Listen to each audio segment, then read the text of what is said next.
네, 안녕하세요. 네, 오늘 7월 수업 독해 문학사 문풀반 첫 시간입니다.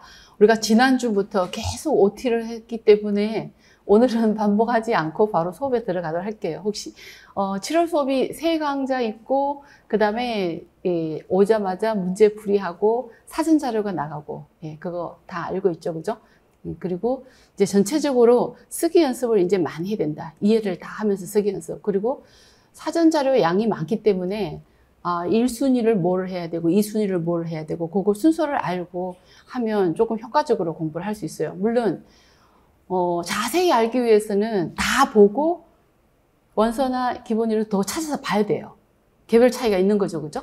그래서 나는 그렇게까지 너무 힘들다. 그러니까 여기 수업 듣는 선생님들도 다양해요. 예. 이제 그렇기 때문에 만약에 올해 시작이다, 뭐 혹은 시작한 지 얼마 안 됐다, 그런 선생님들 입장에서는 현대한어나 원서, 기본서 다 사서 찾아가 보기는 너무 무리일 것 같아요. 그러니까 우선 사전 자료에서 1순위, 2순위, 3순위 순서대로 일단을 하고 7월 달에 시작하면은 이 7월 달 자료를 9월 달에 또 첫째 주에 또 요걸 보라 그래요. 그럼 그때는 조금 더 자세하게 확대해서 볼 수 있도록 그렇게. 물론 지금부터 확대해서 보면 좋지만 일단 쓰기를 하면서 연습하면서 해야 되니까. 그래서 이제 문학사 독해 문학사가 오늘인데 요 자료에는 이제 어떤 게 있고 우리가 뭐를 확실히 익혀야 되냐. 그러니까 문학사를 전반기 때 해도 제가 이제 통계를 보면은 올해 시작하는 선생님들 혹은 작년 시작하는 선생님들 7, 8월 달에 완벽하게 잡기가 어렵더라고요. 그래서 7, 8월 달에 교육론하고 교육과정, 문학사, 요거는 어학개론 중요하다. 그러니까 3월 달부터 엄청 해요. 그래서 어학개론을 1순위로 먼저 잡아야 돼요. 그런데 3, 4, 5, 6월 달에는 뭐 문학사를 조금 뒤로 제쳐놓은 선생님들도 있을 거예요. 근데 7, 8월 달에는 외워야 돼요. 왜냐하면 7, 8월 달에 안 외우면 바로 9, 10월 달이 돼버려요. 그 9, 10월 달에 헌하게 하지 않으면은 11월 달 바로 임박해서 시험이 돼버리는 거예요. 그래서 7, 8월 달에는 1순위, 2순위, 3순위가 있는데 영역별로 말하자면은 어학개론을 확실히 더 헌하게 하면서 문학사, 교육론, 교육과정도 반드시 외워야 된다. 외우지 않으면 안 돼요. 그래서 그러니까 문학사 문제는 3, 4, 5, 6월 달에 주별로 많이는 냈는데 7월 달에는 모의고사 때는 많이는 못 내요. 왜냐하면 A형, B형의 문제 프로테이지가 있어요. 그래서 문학사가, 순수 문학사가 많을 때는 15점이지만 지금은 사실 10점 정도로 하고, 그런데 그 순수 문학사 이외에 문학 작품이 연계돼서 나와버려요. 현대문학 작품, 고대문학 작품. 그럼 그렇게 하면 한 15점 돼버려요. 근데 그 15점을 우리가 포기할 수는 없어요. 한 영역이라도 포기해버리면은 합격하기가 어려워요. 그래서 어학개론을 확실히 잡고, 그 다음에 문학사, 교육론, 교육과정. 그러니까 교육과정도 순수하게 교육과정만 묻는 문제는 사실 5, 6점 되지만은 연계돼 있잖아요. 그죠? 연계성 문제가 또 한 15점, 20점 돼버려요.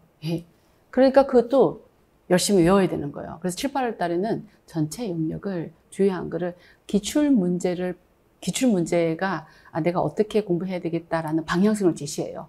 그래서 최근 기출문제를 봐가면서 요렇게 문제가 나왔구나. 그럼 외울 때 그렇게 최대한 외우면 되는 거예요. 근데 조금 더 넓게 확장, 깊게 넓게 조금 더 어려운 거는 꼼꼼히 봐야 나중에 활용이 가능해요. 자, 그래서 7, 8월 자료에 이제 그런 내용들이 실렸는데 7, 8월 독해 문학사에는 뭐가 실냐면은 현대문학사와 고대문학사 자료가 나가요. 현대문학사는 사실은 빨리 하려면은 한글 개론수를 쭉쭉 속도가 빠르니까 익히고 맥을 잡고 키워드를 한글 개론수로 다 외워버리면 돼요, 사실은. 키워드는 거기 안에서 거의 다 나와요. 그런데 한글만 익혀버리면 한글을 먼저 하고 그 다음에 기출이나 원문을 보는 거예요. 그러니까 처음부터 기출 원문 보면은 전체를 빨리 파악하기가 시간이 좀 걸릴 수 있잖아요. 그러니까 한글을 가지고 최대한도로 활용하는 게 좋고, 그래서 지금 현대문학사는 한글의 내용하고 원문하고 같이 들어가요.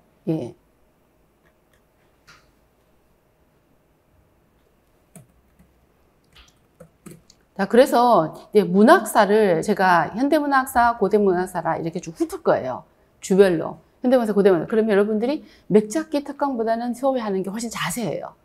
그죠. 그래서 현대문학사, 고대문학사를 수업때 훑고 여러분들이 가서 복습을 반드시 하기 바랍니다. 그 다음에 이 자료에는 수거가 정리되어 있어요. 그러니까 수거가 우리가 이게 장영이 그 수거집이 있죠, 그죠? 그러니까 거기는 양이 많은데 여기는 줄여서 그래서 그 양이 너무 많다 싶으면은 이거 추려서 한글을 여기 자료 정리된 거는 같이 봐야 되고, 그 다음에 우리가 또 알아야 될 게 수거에 우리가 수거를 고사성어하고 뭐 100시리즈 외우지만은 기출문제 수거도 어려운 고문하고 수거 외워야 될 게 확인해야 될 게 많아요. 우리가 그래서 기출에서 반드시 해야 되는 거는 고대문학사, 현대문학사 기출, 그 다음에 수거 기출, 예, 우리가 기출에서 독해 기출에서 반드시 해야 되는 거는 문학사.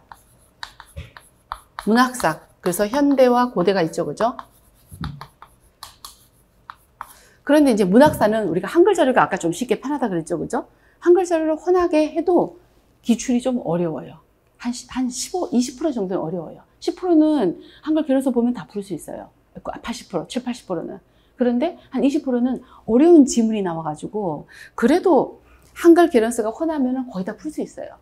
근데 이 어려운 지문을 읽기가 힘든데 사실 그 안에 결정적인 힌트가 있어요. 그래서 예를 들어서 사료문 산수시다 이거를 다 지문을 이해를 못해도 어느 한 문장에 탁 들어와요, 그게. 그러면 시험 때는 그 문장만 갖고도 사료문 산수시다 라고 쓸 수가 있는 거예요. 그래서 기출 자체를 지금 공부하기는 어렵지만 1, 2월 개론서, 한글 개론서, 여기 한글 자료를 갖고 훤하게만 해놓으면은 우리가 이거를 파악하기가. 어쨌거나 그래도 기출을 공부를 하긴 해야 된다는 거죠. 그 다음에 기출 반드시 해야 되는 게, 예, 현대문학 작품이 있어요. 그 다음에 고대 한어 작품. 자, 그런데 요거는 고대 한어 작품은 나왔던 게 또 나와요. 반복해서 많이 나와요. 반복. 나왔던 게 또 나와요. 네. 그리고 길이가 짧잖아요. 그죠? 예를 들면은, 예. 근데 출사표 같은 건 한 번도 안 나왔는데, 구양수의 작품. 구양수의 작품은 나왔던 게 또 나오고, 나왔던 또 나오고요. 원도도 앞부분 나왔다, 뒷부분 나왔다. 이런 식으로. 이렇게. 근데 현대문학 작품은 예를 들면은 전종세의 위성이다. 전종세의 위성 몇 번 나왔어요. 자, 몇 번 나왔는데, 이 지문 자체는 동일한 지문이 안 나와요. 근데 위성이라는 거는 몇 번 나와요. 이런 식으로. 두세 번. 그래서 현대문학 작품과 고대 한어는 나왔던 게 또 나온다. 근데 현대문학 작품 워낙 작품 길이가 기니까, 예, 지문을 바꿔서 나오지. 그럼 위성이 나오면 위성이 뭔지는 알고 들어가면 훨씬 유리하다는 거죠. 그죠? 그래서 현대문학 작품을 볼 때는, 예, 우리가 기출을 볼 때, 이게 현대문학 작품 그대로는 안 나온다라고 하고 전제를 하고 보지만은 단어는 최대한대로 다 많이 외워두는 게 독해를 잘 할 수 있는 기반을 쌓는 거예요. 예. 그래서 이렇게 하고, 그 다음에 또 기출은 수거 기출. 예, 수거에는 뭐가 있어요? 고문 플러스, 예, 수거. 요렇게잖아요. 그래서 여기 고문이 만만치 않아요. 그래서 이 고문하고 사실 이 고문은 거의 같은 선상이에요. 여기 고문이 여기 나오기다, 여기 고문이 여기 나오다, 이렇게. 그래서 여기. 이거, 예. 그래서 고대 한어를 그주 이 기출만 봐도 사실은 많아요, 양이. 그러니까 그 중에서 두세 작품은 꼼꼼하게, 예, 고문은 해석을 일단 해보는 거예요. 해석하는데, 한글로 쭉 해석해봐도 되고, 백화로 해석하는 거는 한 두세 문장씩은 100개 봐야 돼요. 그 다음에, 요새는 단어 해설이 나와요. 단어를 백화로 쓰시오. 이렇게 나와요. 고문할 때. 그래서 고문할 때는 단어를, 옛날에는 긴 백화를 써요. 요거는 최근에는 이렇게 안 나와요. 우리가 연습은 하지만. 과거에는 한 5, 6년 전만 해도 긴 백화를 써라가 났는데, 지금은 단어가 많아도 한 개나 두 개 단어 연결된 거. 그거를 백화로 써라. 그러니까 단어를, 그래서 최소한 한 주에 우리가 기출만 해도 이거 몇 개 돼요. 수거하고 합치면은. 최소한 두세 작품은 단어까지 해서 좀 외워두는 게 좋다. 그죠? 예. 그래서 이렇게는 반드시 풀어야 되고, 그 다음에 이제 우리 자료 안에 뭐가 있냐면은, 그러니까 이거는 문학 작품인데 현대 한어 중에서 문학 작품이 아닌 비문학 작품이 있어요. 비문학, 예, 비문학 지문. 그러니까 이것도 이제 초중급, 그 다음에 고급, 그 다음에 외래어, 그 다음에 문화. 이쪽, 그죠? 이거는 양이 너무 많아요. 책 한 권이잖아요. 그죠? 그래서 그 중에 몇 개 주요한 것만 여기 실었고 나머지는 이 책에 우리가 기출집에 있는 걸 가지고 그럼 이것도 보고 우리가 1월 달부터 6월 달까지 이거 다 봤어요. 그 다음 또 하나는 교육사상. 예, 있는데 교육사상도 여기로 와야 돼요. 왜냐면 교육사상은 많지는 않은데 교육사상을 갖고 우리가 기출을 갖고 교육사상을 공부해야 되기 때문에 교육사상도 여기 와야 돼요. 이거를. 그러면 다시 문화도 또 봐야 돼요. 문화도 여기 와야 되는 거예요. 와야 되는 거네, 그죠? 그러니까 외래어는 나왔다 안 나왔다 하는데 여기는 최대한도로 단어를 많이 익히면 주는 거예요. 그래서 여기 부분이 기출이 다 정리가 돼 있어요. 여기에 다 매주 공부하면은 다 있는 거예요. 그래서 수업 시간에는 제가 뭘 하냐면은 이거를 반드시 할 거예요. 이거를 문학사를 기출은 반드시 하는데 문학사 하기 전에 기출 하기 전에 문학사 흐름을 쭉 훑을 거예요. 현대, 고대 훑고 그다음에 요걸 봐야 연계가 잘 돼요. 그죠? 그러니까 원래는 그게 직업 강의로 다 돼 있는데 여러분들이 직업 강의를 다 듣고 오면은 좋은데 그게 잘 안 되잖아요. 그래서 수업 시간에 좀 빠르게 요거는 훑고 그 다음에 이제 여기 작품들은 여기 작품 직업이 다 됐어요. 자세히 하면 좋지만 요걸 조금 더 자세히 하고 요거는 그냥 시간 되는 대로 빨리빨리 짚으면서 훑을 거예요. 근데 여기 부분도 마찬가지예요. 이 세 개 부분은. 그리고 요거는 부분적으로 자세히 물론 어려운 거 꼭 필요한 건 자세히 하는데 이거를 가장 우선적으로 자세히 하고 그 다음에 요거 전에 이제 정리 현대문학사, 고대문학사 정리 요거 하고 요거를 비교적 다 자세히 할 거예요. 여기 거는 주요한 거 짚어서 아니면은 빠르게 이렇게 할 거예요. 그 다음에 요거는 또 여러분들이 다 여기 또 전부 다 직업이 다 돼 있어요. 자세히 보면 좋은데 요것도 좀 부분적으로 또 자세히 할 거예요. 나중에 나올 때. 그래서 자료가 저렇게 이루어져 있어요. 그럼 매주마다 이렇게 주별로 8주로 이렇게 나눠져 있습니다. 그럼 여러분들이 사전 자료를 받으면은 그러면은 문학사를 7, 8월 달에 안 하면은 9, 10월 달에 엄청 부담이에요. 왜냐면 시간이 오래 걸려요. 그래서 7, 8월 달에 어법과 어학교는 우선을 하지만 수업 시간에 아니면은 여러분들이 집에서 이 직업 다 돼 있죠, 그죠? 고대문학사, 현대문학사 한번 쭉 듣고 오면 좋아요. 듣고. 그 다음 수업 시간에 또 하죠? 또 기출하죠? 그 7, 8월 달에는 기출과 주요 내용이 혼하게 돼야 돼요. 혼하게. 목표가. 그 다음에 이 이외는 여러분들이 선택적으로 최대한 많이 하면 좋지만 선택적으로 해오세요. 그런데 고대 한어는 꾸준히 안 하면 나중에 안 늘어요. 전반기 했던 거를 7, 8때 꾸준히 이어가야 돼요. 그래야 확 늘어요. 나중에. 어려운 거일수록 지금 7, 8때 손 놔버리면 엄성학, 고대 한어 이런 거 7, 8때 확실하게 안 외워지면은 9, 10월 달에만 갖고 외워서는 11월 달에 마구마구 헷갈려버려요. 시험장 들어가면은. 그래서 7, 8월 달에 열심히 외우는 게 되게 중요하다. 7, 8달에 넘겨버리면은 9, 10월 달에 외웠으면 11월 달에 헷갈려서 시험장 들어가면은 헷갈려서 다 틀린다. 그렇게 생각하면 돼요. 그래서 이거를 우선으로 하고 그 다음에 고대 한어도 여기 거도 최대한도로 여러분들이 다 해야 되는 그러니까 많이 직업 강의를 많이 보고 오면 좋아요. 그래서 지금 시간에는 이제 여기 현대문학 작품, 현대문학사부터 보도록 하겠습니다. 그래서 현대문학사, 고대문학사, 그 다음에 현대문학 기출, 고대문학 기출. 그렇게. 그래서 자료에 보면은 오늘 현대문학사가 우리가 현대문학사, 그리고 현대문학사로 들어갈게요. 여기 이제 어떻게 뭐를 중점으로 7, 8월 달 해야 되는지 이제 알겠죠, 그죠? 그러면 이제 현대문학사를 들어갈 텐데 그 현대문학사는 일단 시기별로 우리가 7시기로 딱 나눠져 있어요. 그럼 오늘이 첫 시기예요. 제일 첫 시기가 뭐냐면은 첫 시기가 뭐예요? 첫 시기가 오사시기죠, 그죠? 그러니까 현대문학사 첫 시기가 오사시기다. 그러니까 오사시기가 양이 제일 많고 시험에 제일 많이 나. 그래서 오늘 기출이 되게 많아요. 그 시기별로 기출이 이렇게 많지는 않아요. 어떤 시기는 뭐 두세 문제밖에 없어요. 그러니까 오사시기. 그래서 오사시기는 원래는 7, 8월 달에는 한 주에 하지만 대부분 몇 주에, 한 2주, 3주에 걸쳐서 한 게.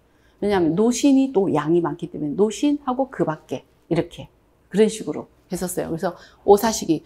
그러면 우리가 오사시기 딱 했을 때 현대문학을 오사시기부터 하는데 실제로 연도별로 현대문학이 본격화됐다. 그러면 1919년을 말하는 거예요. 1919년 이후로가 이제 현대문학이라는 게 중국에서 본격화됐다. 그럼 그 전에 1915년에서 사실은 이 기간에는 약간은 이게 배경이에요. 어떻게 해서, 그 다음에 또 청나라 말기에, 청말부터. 그럼 이 기간에 이렇게 해서 여기서 배경을 쌓아주고 여기서는 폭발이 된 거예요. 이렇게. 그러니까 현대문학이 폭발했다는 1919년대 중국에 오사운동이 일어난 거예요. 우리나라 3.1 독립운동이 일어났죠, 그죠? 그 해에 중국의 오사운동, 시민운동, 성공한 시민운동이다. 그런데 그 시기에 중국 사람들도 이제 봉건주의 벗어나자, 고리타분한 중국 사상에서 벗어나자, 가장 주요 대상이 공자사상이었대요. 공자사상의 폐단. 거기서 벗어나자. 예.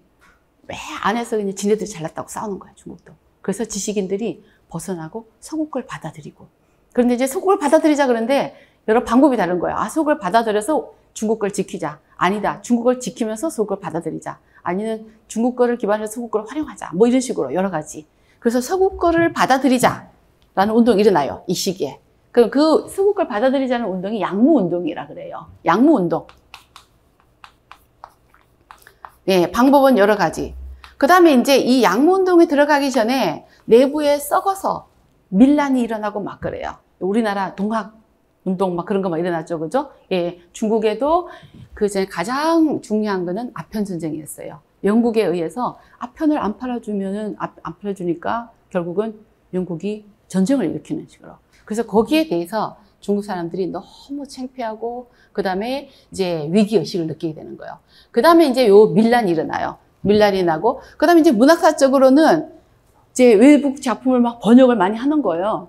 번역을 해가지고 사상의 인식이 많이 깨어가는 거예요. 그 다음에 요 시기에 이제 그렇게 어떤 선진적인 의식을 갖고 있는 사람이 문학에서 잡지를, 큰 종합 잡지를 만들죠. 그죠? 종합 잡지 이름 뭐였어요? 신청년. 신청년이란 잡지를 만들어서 여기에 이제 그런 신사상을 여기다 다 싣는 거예요. 신사상, 신문화, 신문학. 그래서 처음에 이 신청년은 순수 문학 잡지가 아니라 종합 잡지예요. 계몽지 역할을 했어요. 그래서 여기서 이제 문학으로서 중심 인물은 여기 누구냐면은 진독수. 진독수와 누구? 진독수와 호적. 진독수와 호적 두 인물이에요. 호적. 그래서 진독수는 내용 면에서 3대주의 주장하게 되죠. 그죠? 고전문학, 기종문학, 산림문학 탈피하자. 예. 그래서 사실문학, 국민문학, 사회문학 만들자. 예. 내용점을. 호적은 뭐요? 바시. 바시는 대체적으로 언어 형식 면에 초점이 맞춰져 있고, 구체적으로는 백화를 해야 된다. 이렇게 주장하고 있어요. 근데 이제 이렇게 본격적으로 하지만 사실은 그 전에 여기에 문학적으로 누가 있냐면 양계초라는 사람이 있어요. 양계초. 양계초가 문학에서, 예, 현대로 가기 전에 굉장히 중요한 역할을 한 사람이에요. 문학에서, 예, 산문에서 산문계 혁명, 시에서 시계 혁명, 소설에서 소설계 혁명, 어떤 문학의 여러 영역에서 혁명을 주장하게 돼요. 고전 문학에서 벗어나야 된다. 그래서 이런 게 바탕이 돼서 또 이런 사상이 바탕이 되고 또 공자 사상에 대한 비판 운동, 서구 사고를 받아들여야 된다. 그러니까 이렇게 주장을 하다가 1919년대 5월 4일 날 결정적으로 이제 국가 정책적으로는 외국하고 외교 면에서 굉장히 매국적인 그런 외교 협약이 맺어진 거예요. 그때 아마 일본하고 했는지 어쩌는지. 그래서 거기에 대해서 학생들 위주로 들고 일어난 게 바로 오사운동이에요. 근데 그게 문화 전체로 확대가 된 거예요. 문화 전체로 확대가 돼서 이때 이제 각종 잡지가 만들어졌는데 잡지가 약 400종이 만들어졌다고요. 근데 그게 전부 백화로 만들어지게 된 거예요. 그래서 이 잡지 400여 종, 400여 종의 잡지가 만들어졌는데 이렇게 나오면서 사상, 계몽, 문화, 계몽, 예, 문학, 신문학, 예, 이런 내용들이 여기다 실리게 되는 거예요. 그러다 보니까 자연스럽게 이게 문학에서 주장하는 거랑 맥락이 같이 가게 되죠, 그죠? 그래서 폭발적으로 일어났다, 이렇게. 그래서 1919년들. 그러면 1919년 전후로 일어났는데 사실은 1919년 전에 이미 노신이 최초의 광인일기 소설, 백화소설을 썼어요. 그죠? 그 전에, 예, 광인일기 외에 뭐 공을기하고 두세 작품이 있었어요. 그런데 이제 소설에 있어서는 사실은 우리가 현대문학사를 할 때 이런 흐름을 이해하고 그 다음에 항상 시기별로 뭐를 이해하냐면은 소설, 시, 산문 주요 내용이에요. 현대문학에 오면 소설이 가장 중요해요. 왜냐하면 양기초가 과거 고전문학에서는 시와 산문이 중요했어요. 지식인들이 다 시와 산문 위주로 소설은 천시 받았어요. 명성대 와서 소설이 발달하게 되는데 그런데 이때 와서 소설이 중요하다. 소설로서 사회를 바꿔야 된다. 그런 운동을 하게 돼요. 그래서 소설이 현대문학에서는 그냥 중요. 그래서 시기별로 우리가 뭘 체크해야 되냐면은 소설, 그 다음에 시, 산문 이런 식으로 예, 누가 있었는지, 주요 내용이 누군지, 소설, 그 다음에 시, 그 다음에 산문, 그 다음에 이제 희곡. 자, 현대 희곡을 뭐라고 하냐면 현대 희곡을 화극이라고 그랬어요. 화쥐. 화쥐는 사실은 뜸성뜸성 몇 작품만 나와요. 그래서 이렇게 시기별로 요거를 알아야 돼요. 그럼 아까 소설에서 이제 노신이 처음으로 소설을 썼다 그랬죠, 그죠? 예. 그래서 노신이 소설을 쓰고 두세 작품을 쓰고 노신이 소설 쓰니까 고발성 소설. 중국의 어떤 약점을 폭로하는 내용이에요. 그래서 약간 방향성을 제시하는 역할을 했어요. 그래서 그 이후로 소설이 현실 비판, 뭐 이때 중국 사람들이 주로 비판하는 거는 봉건주의 비판이지만은 남녀 차별하는 의식, 그 반대한다. 그 다음에 여성과 어린아이 무시하던 거, 여성과 어린아이가 소중하다. 이런 의식들을 예, 많이 받아들여요. 예, 그 다음에 연애, 자유연애, 뭐 이런 거. 예, 여성도 교육을 받아야 된다라든가 그런 의식. 그 다음에 노동은 신선하다. 지식인들이, 두술련들이 과거 시험 준비한다고 그냥 예, 떨어지고 가난병에 돼도 일도 안 하고 그런 의식에서 벗어나야 된다. 그러니까 그런 것들이 이때 이제 다 작품으로 나오게 돼요. 노신이 근데 가장 강하게 예, 직설적으로 예, 쳤어요. 그래서 소설 이렇게 나오는데 그런데 이제 이 신청년이 이렇게 종합잡지라는 거 뭐 문화, 사상, 그다음 문학 다 있는데 이게 1919년도에 가면은 동호회처럼 이거 소설도 아까처럼 인생 전체가 중요하다. 인생을 반영하는 파. 그다음 아니다. 순수 예술을 반영하는 파. 그러니까 이렇게 자기의 어떤 이념에 따라서 동호회 같은 문학 단체가 생겨요. 그걸 뭐라 그래요? 문학 사단이라 그러죠, 그죠? 원学社团. 자, 그래서 인생을 중시하는 거는 문학연구회. 소설에서 문학연구회가 생겨서 문학연구에서 나오는 잡지가 나오는 거예요. 여기는 잡지가 하나였다면은 여기는 이제 이런 동호회별로 잡지가 다 나오는 거예요. 문학 단체별로 원学社团이라고 그래요. 그 다음에 예술을 위한 예술. 이건 뭐예요? 창조사였죠, 그죠? 창조사. 그래서 여기 중심 인물들, 광마량, 옥달보 이런 사람들 알아야 되는 거. 대표적인 소설 작품 이렇게 해야 되죠, 그죠? 그래서 소설에서 가장 중요한 거는 자, 인생파, 문학연구회, 예술파, 창조사 이게 가장 중요하고 그 다음에 이제 소설에서 나중에 뭐 태양사다 이런 게 나와요. 이런 것들은 예, 그 다음에 이제 중국에서 굉장히 중요한 요소가 뭐냐면은 이렇게 해서 오사운동이 일어났는데 21년도에 사회주의가 들어와요. 중국에. 1917년대 후반에 러시아에서 노동자 혁명이 성공하니까 이때 우리나라도 못 살고 뭐 중국도 못 살고 세계 너무 못 사는데 압박받은 노동자들이 이제 혁명이 성공하고 그러니까 중국에 수많은 농민들이 많잖아요. 그죠? 그러니까 그게 너무 힘들고 못 사니까 노동자들 해방을 위해서 혁명 성공하고 노동자들이 대우를 받는 지상 천국을 만든다니까 중국도 그거를 따라하려고 하는 지식인들이 많이 생겼어요. 그래서 그런 사회주의가 들어오고 나서 이게 여기서 이 진독수가 바로 사회주의로 가버려요. 예. 그 다음에 일부 사람들 가버리니까 20년대 오면은 신청년에서 호적 같은 사람은 탈퇴해버려요. 그래서 이때부터 이제 사회주의를 지향하는 지식인들이 조금씩 이제 생겨요. 그러고 나서 호적 같은 사람은, 그러니까 사회주의를 지향하는 사람들은 이제 친농민, 친서민 그런 것들을 표방해요.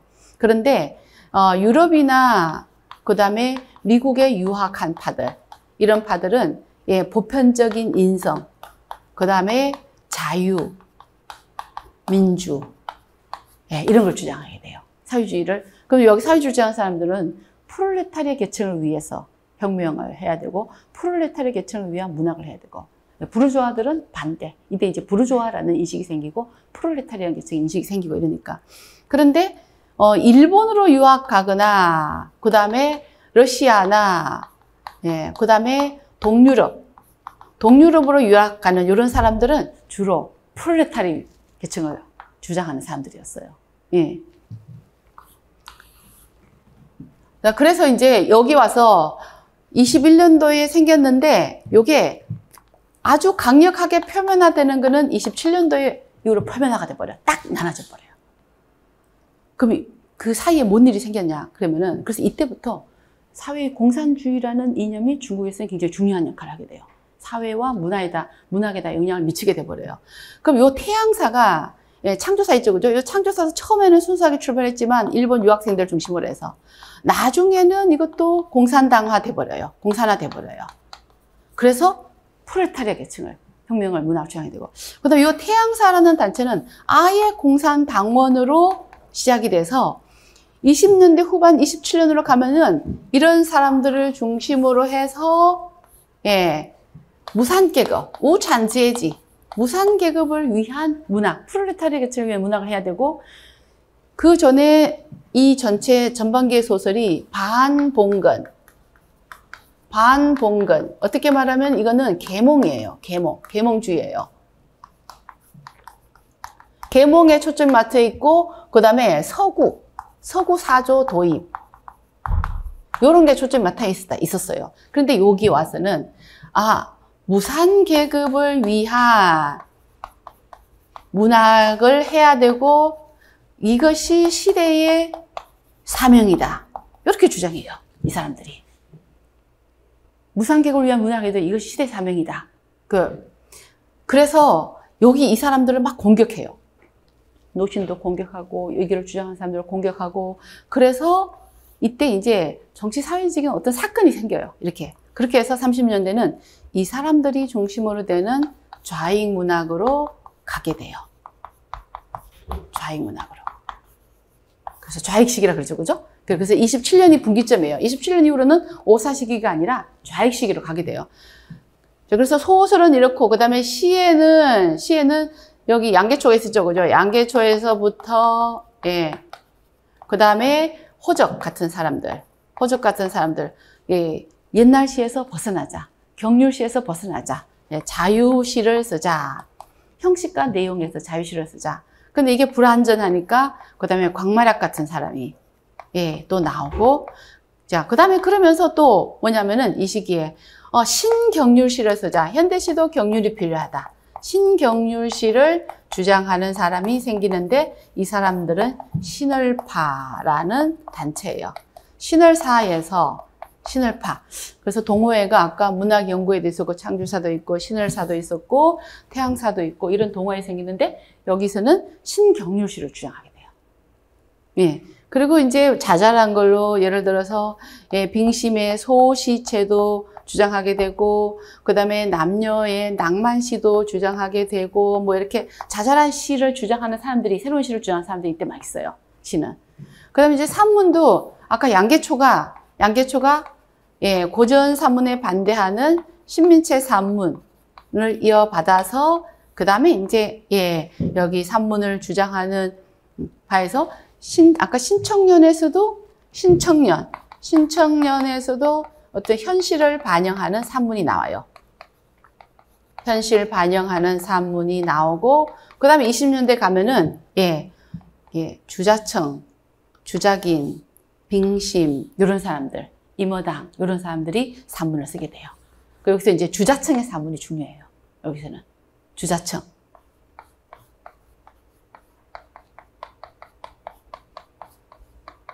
주자청의 산문. 그 다음에 이제 호화주의는 호적이 종신대사라는 게 있어요. 종신대사. 자, 근데 이제 요 무렵에 어떤 사건이냐면 이것도 자유연애를 주장하는 게 주제예요. 자유연애. 결혼은 부모님이 결정하는 게 아니라 내가 결정한다. 자, 그런 의식이 중국에 들어오고 이런 것들이 작품으로 나오게 돼요. 그래서 전체적인 흐름은 이래요.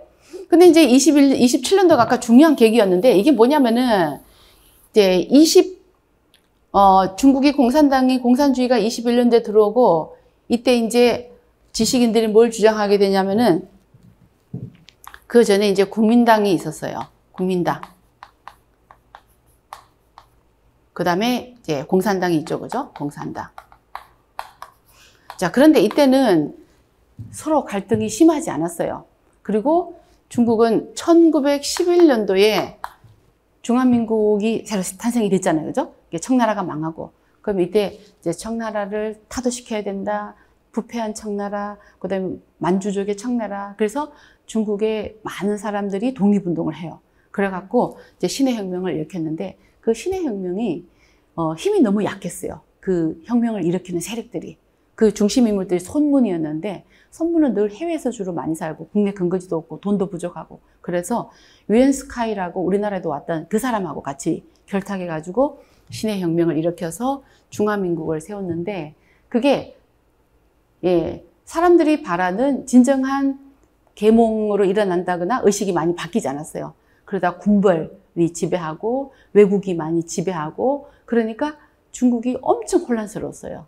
그래서 20년대 와서 군벌들을 다 타도하고 군벌이 세력이 강한 군벌이 있어서 각자가 세력들을 지배하고 있는 거예요. 그러니까 하나를 통일하기 너무 어려운 거예요. 그래서 군벌을 타도하고 외국 세력을 몰아내자. 그런 운동을 위해서 국민당과 공산당이 합작해서 국공합작이 일어나요. 그러니까 국공합작에서는 이때는 국민당에서는 그거를 주장하는 사람이 손문이었어요. 그래서 이때는 국민당, 공산당 합쳐서 외세를 배척하고 군벌들을 몰아내서 진정한 통일 중국을 만들자. 그래서 그걸 북벌이라고 했어요. 북쪽으로 올라가면서 국민당은 남쪽에 근거지가 있었으니까. 근데 그런 와중에 24년도에 손문이 사망해버려요. 손문이 사망해버리니까 손문 밑에 장개석이 있었어요. 근데 장개석은 생각이 다른 거예요. 외세를 몰아내고 그 다음에 또 봉건주의를 철폐해서 통일하는 게 아니라 우선 내부에 공산당을 제압해서 국민당으로 중국을 제압하기를 바랬던 거예요. 그래서 이제 그게 손문이 사망하고 나서는 판세가 확 바뀌어버린 거예요. 그러니까 그렇게 하니까 국민당이 이런 그 말 안 듣는 사회주의에 속하는 이런 단체들을 탄압을 많이 해요. 탄압하고 그래서 창조사 이런 것들이 폐간되고 또 국민당은 외국하고 되게 친하고 돈 있는 사람하고 많이 친했어요.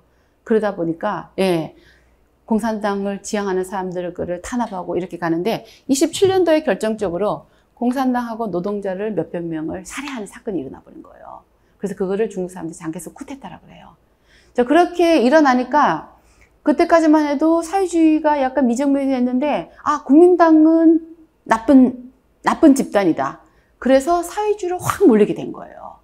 자, 그래서 이때부터는 사회주의에 대해서 사회주의가 옳은 거다. 정의다.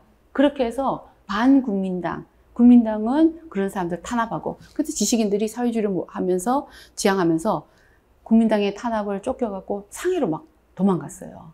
그래서 많은 지식인들이 상해 가서 단체를 만든 게 좌익작가연맹이에요. 그 좌익작가연맹을 중심으로 해서 30년대 문학이 이루어지는 거예요. 그래서 결국은 27년도에 그런 정치, 사회적인 그런 사건 때문에 많은 문인들이 국민당을 반대하고 그 다음에 사회주의를 지향하고 사회주의가 진정한 서민들을 위한 거다. 지금은 사회주의가 시대의 대세다. 그런 의식을 가지고 모여서 만든 단체가 좌익작가연맹. 그 단체에 나중에 노신도 끼게 돼요. 그래서 30년대는 그 단체를 중심으로 해서 문학 활동이 일어나게 돼요. 그래서 오사운동이 이제 큰 사건이 이제 다 이루어진 거예요. 자, 그래서 이제 큼직큼직한 거 하면 여러분이 자세한 거는 여러분들이 이제 조금 외워야 돼요. 이제 그래서 여기 보면은 그러니까 첫 번째 이런 것들이 기출이 많이 나오진 않는데 이 내용들이 기출이 몇 개 보는데 이거 내용을 모르고 기출을 보면 뭔 말인지 몰라요. 그게. 아편전쟁이 일어났죠. 그다음 밀란, 태평천국의 난이 일어났는데 이 밀란이 일어나니까 중앙정부에서 아무 힘이 없는 거예요. 그래서 이때 이제 지방 호족들을 중심으로 해서 밀란을 제압하는데 그 사람들이 군벌 세력, 막강한 힘이 있는 세력으로 돼버린 거예요. 그 중에 이제 전국본가 이홍장. 그러니까 이홍장 이 사람이 이때 이제 막강한 세력을 이제 가지게 되는데, 중화민국 이후에도 이 사람이 외국과의 어떤 그 협약에서 이 외국에 유리하게 많이 역할을 하나 봐요. 이 사람이 장혜령의 어떤 그 뭐 외할머니의 뭐 어떤 이게 친척 되는 사람이에요. 그래서 외국 노로 나중에 되는데, 장혜령이 결국은 장혜령과 장혜령 부모님이 다 그 영향을 받아서 비운의 가정이 돼요. 그래서 이제 양모운동에서 이제이를 주장하는 사람, 그 다음에 중체소용을 주장하는 사람, 이 양모운동의 방식이에요. 이는 오랑캐예요. 오랑캐 문화를 배움으로써 오랑캐를 제압한다. 우리가 서구 문화를 배우지만 그 배워서 서구 문화를 제압하기 위해서 배운다. 그래서 이때 뭐 영국으로 유학하고 막 그랬어요. 이 사람들이. 왜? 서구 문화를 배워야 된다. 과학을 배워야 된다. 아편 전쟁에 지고 수모를 당하니까 배워야 된다. 그런데 장지동이라는 사람은 중국 학문을 본체로 하고 서구의 학술을 응용한다. 뭐 이렇게 주장했어요. 예. 자, 그런데 이제 이렇게 배워봤자 생각이 안 바뀌니까 근본적인 계획이 안 되는 거예요. 그래서 이제 철저한 사회계획이 필요하다라고 하면서 이제 그 안에 여러 가지 주장하는데, 양계초는 이때 이런 사람들을 비판하면서 양무만 알고 국내의 정치는 모른다. 그 다음에 외교만 알고 내치를 모른다. 너무 외국 것만 신경 쓴다. 그 말이죠. 그죠? 자, 그래서 이제 그러면서 사람들이 문화 낙후다. 정신 낙후다. 정신 개조가 필요하다. 이런 생각을 하게 되는 거예요. 그래서 이제 문인들이 정신 개조 운동을 하게 되는 거예요, 이제. 자, 그리고 이제 정치운동으로, 서태후 때 뭐가 일어나냐면 백일천하, 변법 유신 운동이 일어나는데, 이때 이제 양계초와 강유희, 담사동 이런 사람들 중심으로 해서, 헌법에 의해서, 법에 의해서 다스리자. 왕이 마음대로 하는 게 아니라, 이때는 서태후가 마음대로 하는 시대였어요. 그러는데 이걸 주장했다가 담사동은 사형당했어요. 그리고 양계초는 일본으로 망명 가게 되고. 그러니까 이때 중국 국내도 엄청 혼란스러운 시기였던 거예요. 예. 그러니까 선각자들, 그 다음에 수구파들, 그러니까 막 서로 죽이고 그런 싸움 속에서 서로 주장하는. 자, 그런 가운데 이제 손문 이 사람은 주로 외국에 있었는데, 청나라 정부를 타도해야 된다. 그 운동을 외국에서 계속했어요. 우리나라도 뭐 서재필이나 뭐 그다음에 또 이승만 전 대통령 그런 분들은 외국에서 독립운동을 계속 했던 분들이잖아요, 그죠? 그러니까 중국도 마찬가지예요. 근데 이제 손문 같은 경우에 청나라 정부를 무너뜨리고 중화민국을 건국시키는 데 중요한 역할을 했지만 국내 기반이 너무 약해서 아까 웬스카이 이런 사람하고 군부 세력들도 끌어들였다. 근데 결국 하니까 오래 못 가요. 막 이런 손문은 막 일본으로 또 쫓겨가고 또 원세계는 자기가 또 왕이 되려고 그러고 1910년대가 굉장히 혼란스러웠어요. 예. 그래서 이제 여전히 중앙세력 약학 지방군부 할거. 그래서 정신 개조가 필요하다. 국민 개명시켜야 된다. 그게 이제 문학이라는 거죠. 그죠? 예. 자, 그래서 이제 이 시기에 번역이 많이 들어와요. 번역의 대표적인 사람, 임서와 엄복. 갈로 밖에 있는 게 다 답이에요. 임서, 엄복 이런 사람들이 번역을 많이 하죠. 그죠? 그러니까 임서는 문학작품 번역을 많이 해요. 그런데 이제 이 시기에 임서라는 사람도 조금 중요해요. 이 사람이 문학작품 번역을 많이 하면 이 사람은 굉장히 깨인 사람 같은데 그렇지 않아요. 그 작품을 번역하면서 자기가 영어를 하도 못하는데 이 사람은 청나라 동성파 후예예요. 동성파, 고전문학, 산문의 후예예요. 그러다 보니까 영어 잘한 사람 빌려서 자기는 고문으로 문헌문으로 다 번역하는 거예요. 예. 그런데 그 내용은 현대 지식인들의 영향을 많이 미쳤어요. 근데 이 사람은 내용의 영향을 받진 않았어요. 나중에 백화를 엄청 반대하는 인물로 나와요. 백화를 이 사람 문헌문으로 번역을 했어요. 그러니까 서구의 그런 사상적인 영향은 크게 받지 못했어요. 그래서 백화를 주장한 사람들을 공격하는 걸로 앞장서요. 엄복은 문학사라기보다가 사상서나 법전서 이런 거를 번역했는데 이런 번역서들이 그 당시에 중국도 뭐예요? 과거시험 제도 했었잖아요. 그죠? 과거시험이 뭐예요? 육아와 공자와 관련되는 책 읽고 시험 보고 가서 전부 정치가들 되는 거예요. 지도자가 다 되는 거예요. 그러니까 뭐 어떤 사상이라든가 뭐 서구 문학 모르는 거예요. 이때 이제 이런 거 번역서를 통해 가지고 번역, 정치, 경제, 사회, 철학, 논리학 이런 여러 가지 서구의 책들을 많이 읽으면서 많이 깨게 되는 거예요. 이제 지식인들이. 예. 그래서 그 중에 이제 양계초가 여기서 양계초가 이때 현대문학 본격화되기 전에 중요한 인물. 아까 뭐 산문의 개혁, 시에서 개혁, 소설의 개혁, 산문의 개혁이 신민체, 신민체 전이 시무체예요. 자, 이 사람은 이런 잡지에서 이런 순수 고문이 아니라 약간은 반은 백화문 형태의 문체를 사용했어요. 그래서 시무보에 사용한 문체를 시무체, 그 다음에 일본으로 쫓겨가서 신민총보라는 잡지를 만드는데 거기에 쓰인 체를 신민체. 예, 그렇게 이름을 불린 거예요. 그리고 여러 가지 이제 계몽 운동을 많이 하게 돼요, 사람이. 그래서 현대문학에 영향을 많이 미쳤죠. 그 다음에 무술개혁, 예, 아까 변법 유신 운동에도 직접 참여하고, 예, 했어요. 그 다음에 소설계 혁명, 예, 소설계 혁명도 아주 중요해요. 그러니까 과거 고전문학에서는 시와 산문이 굉장히 중요했는데, 소설은 국민의 혼이다. 소설로서 사회를 바꿔야 된다. 이런 인식을 하게 돼요.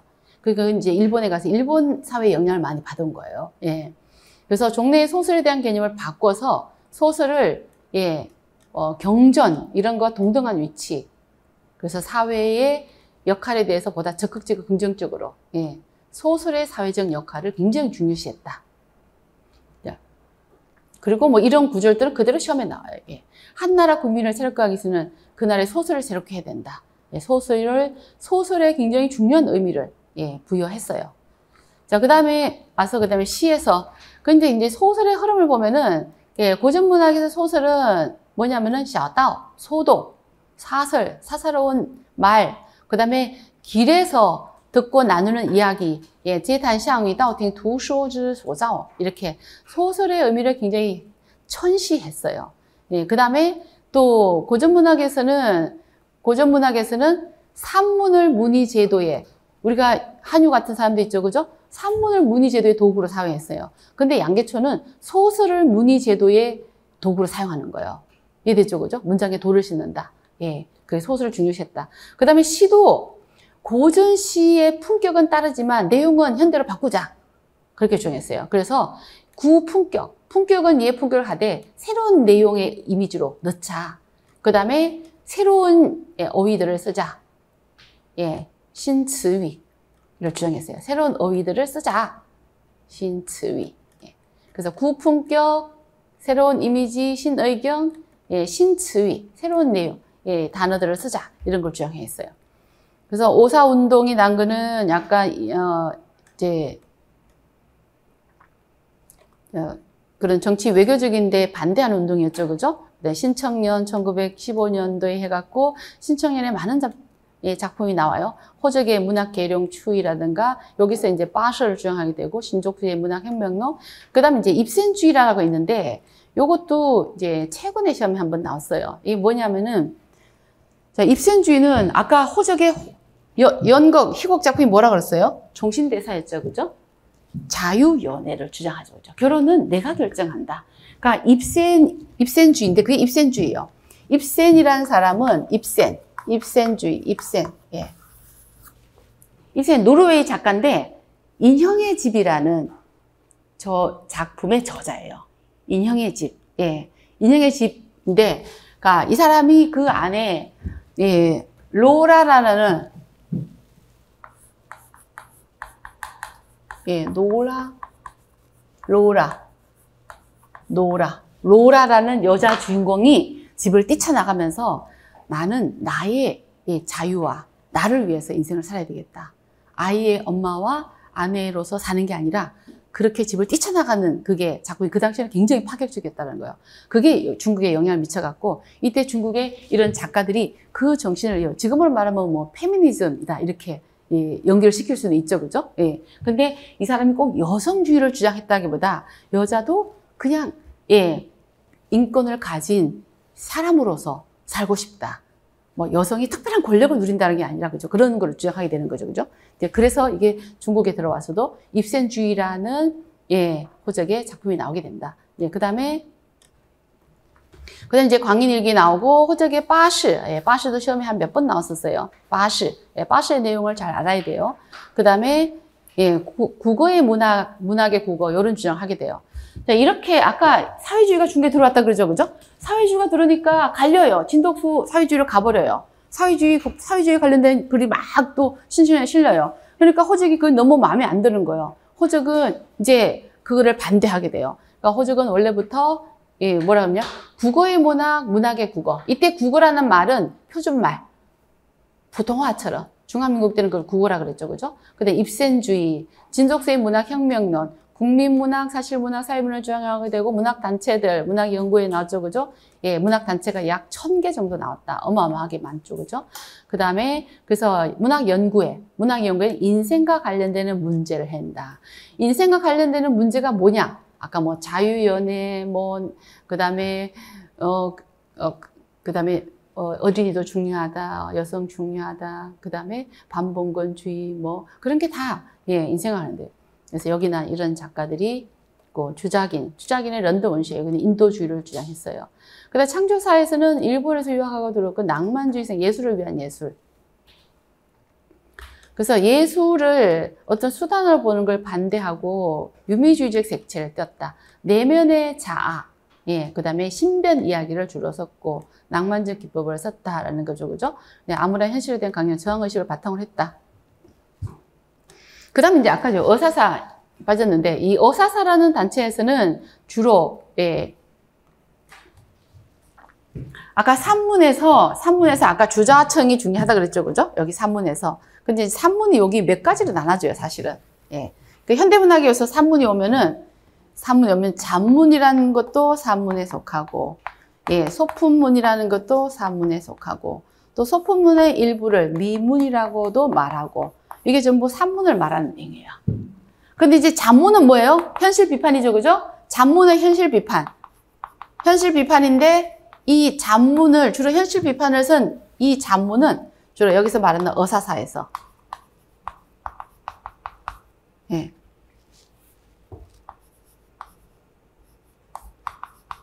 어사사에서 주로 잔문을 많이 썼어요. 그 다음에, 예, 소품문은 이때 이제 소품문은 이제 주자청이라든가, 예, 이모당, 빙심 있는데, 오사시기 때 중요한 사람은 주자청과 빙심, 그 다음에 주작인. 요렇게. 그러니까 그리고 이모당과 주작인은 30년대에 또 나와요. 30년대 유명 작가로. 주자청, 빙심, 주작인, 이런 사람들. 그래서 어사사에서는 여기도 주작인이 나오지만은 주작인은 저런 소품문이나 미문이 훨씬 유명해요. 예, 노신이 유명해요, 여기는. 어사사. 현실 비판. 아주 현실을 비판해요. 그 다음에 소품문도 여기 나왔다. 그 다음에 현대평론사가 있었고, 그 다음에 신월사. 아까 신월사에서는 시. 오사시기에서는 신월사시가 제일 중요해요. 아까 뭘 주장했다? 신경률시를 주장했다 그랬죠, 그죠? 예, 신경률시. 그래서 신경률시에서 경률 중요했고, 그 다음에 산미. 어떤 경률을 이때 유명한 경률이 음악미, 회화미, 건축미. 그러니까 요 산미를 주장한 사람은 문일다. 였죠, 그죠? 예. 그 다음에 이제 이때 이제 논쟁이 일어나는데, 문은 백화를 주장하니까 백화를 반대하는 사람. 나오게 돼요. 백화를 반대하는 사람 중에 제일 유명한 사람은 임서, 이 사람. 아까 번역한 사람. 백화, 고문 없이 어째 백화가 있냐? 이렇게 주장하게 돼요. 그래서 특히 임서가 그 당시에 북경대 총장 최원배인 때 보내는 편지가 굉장히 유명했어요. 북경대 총장하고 임서하고 붙은 거예요. 그래서 그게 문은 백화 논쟁 중에서 가장 하이라이트. 예. 임서가 북경대 총장이 때 편지를 보내갖고 막 공격해요. 그러니까 북경대를 중심으로 해서 그때는 북경대 교수들을 중심으로 해서 백화운동을 많이 했어요.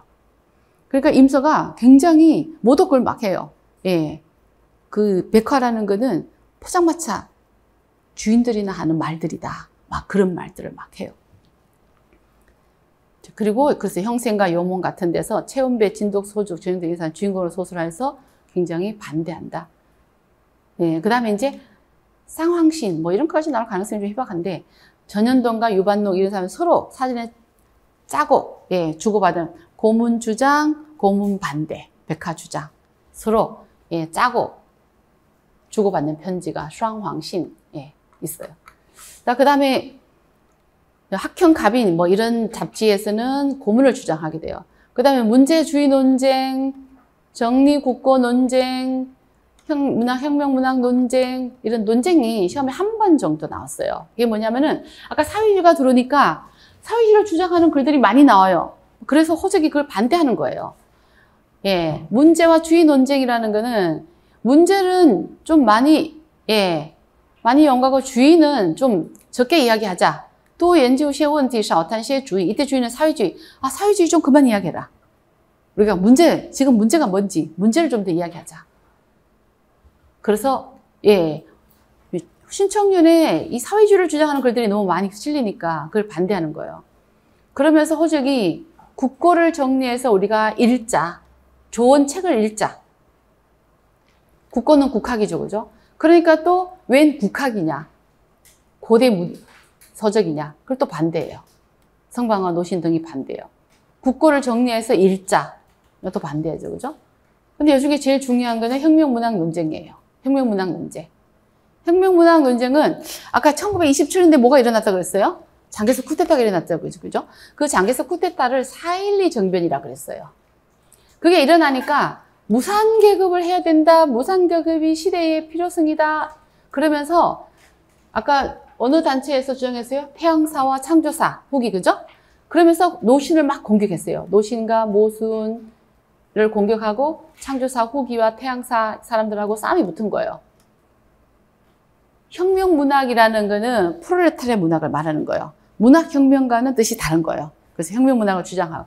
그래서 노신과의 논쟁에서 노신이 너무 그렇게 구어식으로 하는 거는 옳지 않다. 효과가 없다. 문학은 문예 방식으로 써야 된다. 너무 프롤레타리아 문학 주장 그렇게 해봐야 그게 효과는 없다. 그래서 노신이 문예의 방식으로 문예의 특징을 소홀히 할 수 없다. 모든 문학은 선전일 수 있으나 모든 선전이 결코 문학일 수는 없다. 모든 꽃에는 색깔이 있으나 모든 색깔이 결코 꽃이 아닌 것과 같은 것이다. 모든 문학은 선전할 수 있어요. 선전한다고 그게 모든 문학은 아니라는 거예요. 그러니까 이 사람 노신은 문학의 방식으로, 문예의 방식으로 글을 써야 된다. 그냥 선전의 방식으로만 써서는 그게 효과가 없다. 그렇게 주장해요. 이런 글들이 그대로 시험에 나오고 그랬어요. 그래서 이제 그 뒤에 거도 같은 거고, 그 다음에 이제 원앙 호접파 논쟁이라는 것도 시험에 최근에 한번 나왔어요. 이건 뭐냐면은, 그래서 이 논쟁이 아까 시 알아야 되고, 소설 알아야 되고, 산문 알아야 된다 그러죠, 그죠? 그런데, 전쟁 시기까지 해서 또 논쟁이 또 하나의 영역이 나와요. 논쟁. 서로 다투는 거죠, 그죠? 원앙 호접이라는, 이때 원앙 호접이라는 용어는, 좋은 의미가 아니고, 비엔이에요. 비엔. 좀, 기분 나쁜 말들이에요. 현실 모르고 그냥 취생몽사적인 사랑을 한에 빠진 사람들, 이런 뜻이에요. 그래서 이때 이제 그 현실이 아니라 현실을 모르고 그냥, 버드나무 아래서 서로 사랑을 나누는 그런 남녀 여성들 이야기를 다룬 소설이 나온 거예요. 그래서 노시인과 일부 작가들이 그거는 원앙 호접이다. 원앙 호접파 소설이다. 그러면서 현실을 너무 모르는 신의 혁명 직후 남녀의 애정을 소재로 하는 이런 소설들이 나오는데 거기에 대해서 반대하고 비판하면서 그 사람들이 워낙 호접하다라고 이름을 붙였어요. 근데 이제 이 사람들이 쓴 잡지가 리바이리오예요. 리바이리오. 리바이리오. 그래서 이거를 리바이리오 파이다 이렇게 말하게 돼요. 리바이리오. 오늘 최근에 시험에 한번 나왔어요.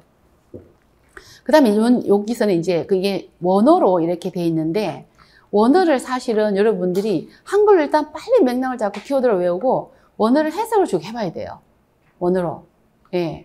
여기 진독수. 아주, 그죠? 처음에는 과학으로서 나라를 구하려고 했다가, 나중엔 정치 체제를 구하려고 했다가, 나중에 사상으로 나라를 구하려고 했고, 그 다음에 아까 아편 전쟁이 있었죠, 그죠? 그 다음에 신의 혁명으로 넘어갔고, 그 다음에 신청년이 나오게 됐고, 진독수 이야기 나오고, 그 다음에 호적의 빠시 주장이 나와요, 여기서. 빠시 주장. 그 다음에 문학연구회, 그 다음 쪽에 가면은 문학연구회 나오고, 그 다음에 문학혁명, 문학혁명이 나오고 혁명문학이 나오는데, 문학혁명은 이렇게 반봉근, 서구사조 도입, 이렇게 현대문학의 모든 활동들을 문학혁명이라고 그래요. 혁명문학은 다른 말이죠, 그죠? 그 다음에 주시 형제라는 거는 예, 노신과 노신 동생. 노신이 원래 성이 주예요. 노신 동생이 주작인이에요. 주작인. 예. 그래서 주시 형제인데 이 사람들이 처음에는 사이가 좋았는데 나중에 사상이 완전히 달라지면서 의절하게 돼요. 그래서 처음에 이제 여기 노신의 잔문 있죠, 그죠? 예, 노신은 잔문 처음에 같이 활동하다가 이제 이게 갈려서 노신은 이 잔문 처음에 잔문도 같이 썼어요. 그냥 갈리게 되는 거예요. 그래서 이제 신청년에서부터 예, 신청년에서부터 현실을 대변하는 그런 산문을 써요. 나중에 이제 어사가 그거를 대신하고 그다음에 노신의 잔문이 대표적이고. 근데 여기 이제 노신의 작품에 나오는데 노신의 작품은 소설이 3개. 소설집, napam, 방황, 고사심편. 그다음에 산문은 야초는 산문 시집이다 이렇게 말하게 돼요. 산문집이라 그러기도 하고 산문 시집. 예. 그다음에 조화석섭은 산문집. 그다음에 잔문, 노신 작품. 그래서 노신의 이야기가 있고 요 잔문 작품들은 외우지는 않아도 돼요. 근데 요 노신의 요거는 반드시 알아야 돼요. 예. 노신의 소설이 3권 있고 산문 시집이 있고 예, 그다음에 잔문집. 예, 그다음에 예, 잔문집은 외우지 않아도 되고 그다음에 야초가 산문 시집. 예, 산문 시집이라는 거. 예. 그다음에 조화석섭은 산문집이고 그다음에 이제 노신에 대해서 야초와 조화석섭을 비교를 해놨는데 그러니까 지금 상황에서는 이게 이렇게 예, 어려운 문제로 나올 때는 나오지만 그러니까 이게 평이한 문제는 아니에요. 야초는 아까 산문 시집이라 그랬죠, 그죠? 예, 조화석섭은 그냥 산문집. 그 산문 시집은 상징적인 방식으로 썼어요. 상징 방식으로. 상징. 상징 방식으로 노신이 굉장히 그 당시에 신사상이 다시 태조하고 그 다음에 옛 봉건주의가 다시 살아나고 이러니까 노신이 굉장히 이때 이제 고민하는 시기였죠, 그죠? 지식인의 역할도 고민하고 그래서 그런 것들을 반영한 작품이 야초예요. 근데 조화석섭은 후지노 갱꾸로처럼 등야 선생처럼 노신의 어떤 사실적인 회상, 추억 그런 것들이 작품이에요. 조화석섭. 현실을 비판한 것도 있는데 대체적으로 우리가 예, 사실적인 작품이다. 자, 그 다음에 와서 조화석섭 이거. 그 다음에 주작인 이무당. 오사시기 때 대표적인 산문 작가는 이모의 주작인과 이모당은 이때 대표적인 작품이 아니에요. 이모당은 네, 나오긴 나오지만 주작인하고 그 다음에 빙심, 주자청 이런 사람들이 뒤에 더 나와요. 그래서 나오긴 나오지만 여기는 예, 주작인의 작품 이런 거 있죠, 그죠? 예, 이런 게 오봉선이 제일 대표적이에요. 그래서 주작인은 2가지 잔문도 쓰고 소품문도 썼어요. 잔문도 쓰고 소품문 썼지만은 주작인은 소품문이 훨씬 유명해요. 그래서 주작인의 그런 소품문은 또 미문이라고도 해요. 이번에 뭐 이게 단지용가 뭐 술에 대한 게 나왔잖아요, 그죠? 예, 주작인의 술. 근데 이제 그거는 제목을 사실 몰라도 돼요. 예, 오봉선이 제일 유명해요, 주작인의.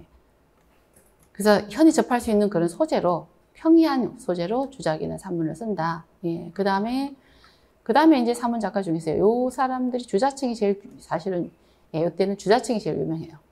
빙신과 주자층이 미문이라고 그랬죠, 그죠? 예, 미문. 그러니까 미문은 우리가 잔문은 아주 현실을 비판하는 거고 소품문은 현실 비판성이 아주 약해요. 자기 어떤 개성이나 어떤 담담한 필추로 주변 이야기를 쓰는 거. 다양한 형식으로 뭐 일기 형식, 서문 형식, 편지글 형식. 그런데 더 어휘의 아름다움과 감성적인 거를 더 감성적이 중시하는 거는 미문이라 그래요.